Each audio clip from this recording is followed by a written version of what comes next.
ইরানে হামলা চালাতে যুক্তরাষ্ট্র ইসরায়েলের সম্মিলিত পরিকল্পনা কি চূড়ান্ত হয়ে গেছে? কবে ইরানের বিরুদ্ধে আগ্রাসন শুরু করবে ইহুদিবাদীরা? এই প্রশ্নই এখন মধ্যপ্রাচ্যের রাজনীতির কেন্দ্রবিন্দুতে রয়েছে। তবে মার্কিন কেন্দ্রীয় কমান্ডের সাথে যোগাযোগ চালিয়ে যাচ্ছেন ইসরায়েলের প্রতিরক্ষা বাহিনী আইডিএফের প্রধান ইয়াল জামির। কিন্তু যুক্তরাষ্ট্রের কাছ থেকে আশানুরূপ সাড়া পাচ্ছে না ইসরায়েল। পরিস্থিতি কি তাহলে ভিন্ন দিকে মোড় নিচ্ছে, নাকি সময়ক্ষেপণ করে ইরানের বিরুদ্ধে পরিকল্পনা আরো মজবুত করছে ইহুদিবাদীরা?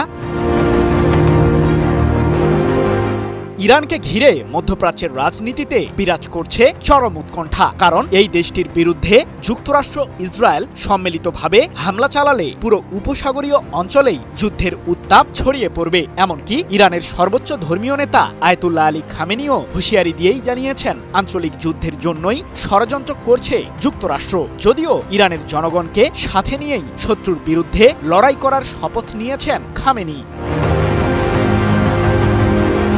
এদিকে দানবাকৃতির বিমানবাহী রণতরী ইউএসএস আব্রাহাম লিঙ্কনের পাশাপাশি ইরানের মিসাইলের বিরুদ্ধে ঢাল তৈরি করতে মধ্যপ্রাচ্যে যুক্তরাষ্ট্র এনেছে তাদের শক্তিশালী ডেস্ট্রয়ার। সেই সাথে মধ্যপ্রাচ্যের কমপক্ষে ১৯টি জায়গায় রয়েছে মার্কিন সামরিক ঘাঁটি। কিন্তু এত কিছুর পরও ইরানের বিরুদ্ধে যুদ্ধের ছক আঁকতে হিমশিম অবস্থায় মার্কিন প্রেসিডেন্ট ডোনাল্ড ট্রাম্প।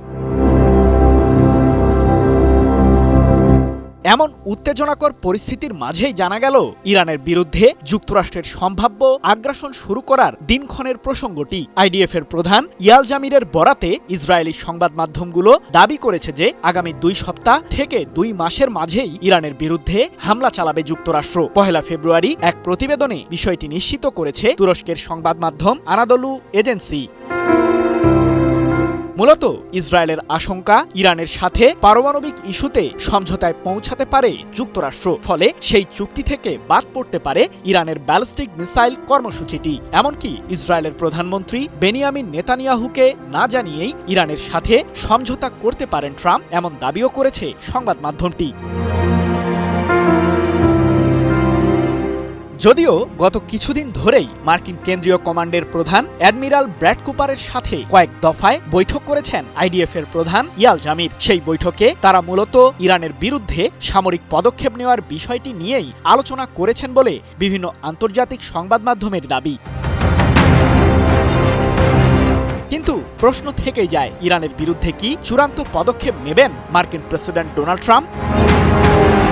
কি বুঝলেন ভাই? অনলি জেডাই চাই। ইসরায়েলের কিছু গবেষণা প্রতিষ্ঠানের বরাতে সংবাদ মাধ্যম আনাদলু এজেন্সি জানিয়েছে, ইরানের বিরুদ্ধে যুক্তরাষ্ট্র যুদ্ধে জড়ালে ইসরায়েল কয়েক বিলিয়ন মার্কিন ডলার ক্ষতির মুখে পড়বে। কারণ সেই যুদ্ধে ইরানের পাল্টা আঘাত থেকে রেহাই পাবে না ইসরায়েল। তবে ট্রাম্পের মাথায় ঘুরছে ভিন্ন এক পরিকল্পনা। মার্কিন প্রতিরক্ষা দপ্তর পেন্টাগনের কর্মকর্তাদের ধারণা, ইরানের বিরুদ্ধে যুক্তরাষ্ট্রের সম্ভাব্য যুদ্ধে পাল্টা প্রতিক্রিয়া হিসেবে ইসরায়েল ও মার্কিন ঘাঁটিসহ মধ্যপ্রাচ্যের আঞ্চলিক মিত্র দেশগুলোর উপর মিসাইল ও ড্রোন হামলা চালাতে পারে তেহরান। আর ইরানের সেই ক্ষেপণাস্ত্রগুলোর সক্ষমতা নিয়ে গত বছরের জুনেই টের পেয়েছিল যুক্তরাষ্ট্র। সে সময় কাতারে থাকা মার্কিন সামরিক ঘাঁটি আল উদেদকে লক্ষ্য করে মিসাইল ছুড়েছিল ইরান, যার কারণেই মূলত আসন্ন যুদ্ধে ইরানের ক্ষেপণাস্ত্রের বিরুদ্ধে জোরদার প্রস্তুতি নিচ্ছে মার্কিন প্রশাসন, এমন ধারণা সমরবিদদের।